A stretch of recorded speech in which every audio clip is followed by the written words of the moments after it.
অসম আমাৰ ৰূপহী গুণৰ নাই শেষ। ভাৰতৰে পূৰ্ব দিশৰ সূৰ্য উঠা দেশ। অসমী আই ৰূপহী গুণৰো নাই শেষ। ভাৰতৰে পূৰ্ব দিশৰ সূৰ্য উঠা দেশ।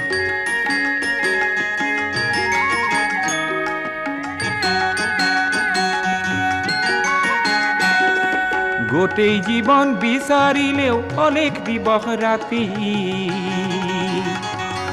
গোটেই জীৱন বিচাৰিলেও অলেখ দিবস ৰাতি। অসম দেশৰ দৰে নেপাওঁ ইমান ৰসাল মাটি। অ চিৰ বিনন্দীয়া তোমাৰ সেউজ পৰিৱেশ। ভাৰতৰে পূৰ্ব দিশ